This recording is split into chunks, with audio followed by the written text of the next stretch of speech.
Hi friends, Brahma கோவில் போகலாமா? இப்போ பார்த்தீங்கன்னா நம்ம திருச்சி ஏர்போர்ட்லேருந்து கிளம்பிட்டோம். பிரேடி கருப்பணசுவாமி ஐயா கோவிலை தாண்டி போயிட்டு இருக்கோம்.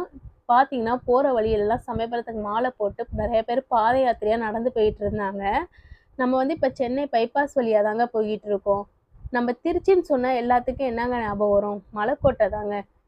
மலைக்கோட்டை உச்சி பிள்ளையார் கோவில் அப்படியே பார்த்து கும்பிட்டுட்டு அப்படியே நம்ம ட்ராவலை கண்டினியூ பண்ணோங்க. நம்ம திருச்சி அடுத்தது என்ன ஃபேமஸ்ன்னு பார்த்தீங்கன்னா காவிரி ஆறு தாங்க. கொள்ளிடம் காவிரி ஆறு. இந்த வருஷம் பார்த்தீங்கன்னா கொள்ளிடம் காவிரி ஆற்றுல தண்ணி கொஞ்சம் கம்மியாக தாங்க இருந்துச்சு. அதையும் நாங்கள் பார்த்து ரசிச்சுட்டு இருந்தோம். என் பையனுக்கும் காமிச்சிட்டு இருந்தேன், இங்கே பாடுறா ஆற்றுல தண்ணி போகுது பாடுறா அப்படின்னு. அவன் பார்த்து என்ஜாய் பண்ணிட்டு இருந்தான் அந்த வியூவெல்லாம் பார்த்துக்கிட்டு. இப்போ பார்த்தீங்கன்னா இந்த திருப்பட்டூர் பிரம்மா கோவிலில் ரீச் ஆயிட்டோம். இந்த கோவிலோட கதை ரொம்பவே சுவாரஸ்யமானது. ஒரு காலத்துல பிரம்மாவுக்கும் சிவன் மாதிரியே 5 தலை இருந்துச்சாம். அதனால அவருக்கு கொஞ்சம் கர்வம். நாமும் சிவனுக்கு சமம் என்று நினைச்சுக்கிட்டாரு. சிவன் என்ன பண்ணார் தெரியுமா? கோபத்துல பிரம்மாவோட ஒரு தலையை கிள்ளி அவர்கிட்ட படைக்கிற சக்தியையும் பிடுங்கிட்டாரு. அப்புறம்தான் பிரம்மாக்கு தன் தப்பு புரிஞ்சுச்சு. நேரா இந்த திருப்பற்று பூமிக்கு வந்தாரு. 12 சிவலிங்கத்தை வச்சு மனம் உருகி பூஜை செய்தாரு.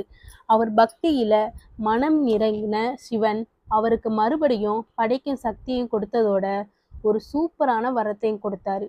இனிமேல் நீங்க உன்னை யாரை வேண்டிக்கிறாங்களோ அவரோட தலையெழுத்தை நல்ல விதமா மாற்றி எழுதணும்னு சொன்னாரு. அன்னைக்கு ஆரம்பிச்சதுதான் இன்ன வரைக்கும் நம்ம தலையெழுத்தை மாத்தி எழுதிக்கிட்டு இருக்காரு. இந்த கோவிலோட ஸ்பெஷலான ஒரு விஷயம் என்னன்னு பார்த்தீங்கன்னா, வியாழக்கிழமை பிரம்மா மஞ்சள் காப்புல ஜொலிப்பாரு. இன்னொரு ஆச்சரியமான விஷயம், இங்க சாமி கும்பிடுற வரிசை தான். முதல்ல குருவான தட்சிணாமூர்த்தி, அடுத்து பார்த்தீங்கன்னா பிரம்மா, அடுத்து விஷ்ணு,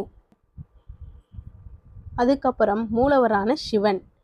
நம்ம சொல்ற குரு பிரம்மா குரு விஷ்ணு ஸ்லோகத்தையே நேர்ல பார்க்குற மாதிரி இருக்கும். அது மட்டும் இல்லை, குழந்தைங்க ராத்திரியில அழாம தூங்க வைக்கிற மேற்கு பார்த்த கால பைரவர், 16 பட்டை கொண்ட லிங்கம், பார்க்க வேண்டிய விஷயங்கள் இருக்கு.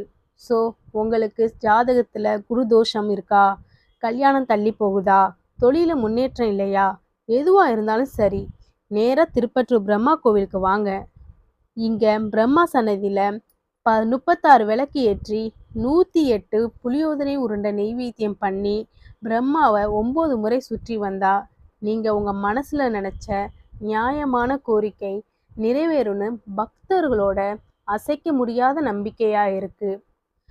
வாழ்க்கையில ஒரு நல்ல மாற்றம் வரணும்னு ஆசைப்பட்டா கண்டிப்பா ஒரு முறை திருப்பற்று பிரம்மா கோவிலை தரிசனம் பண்ணிட்டு வாங்க.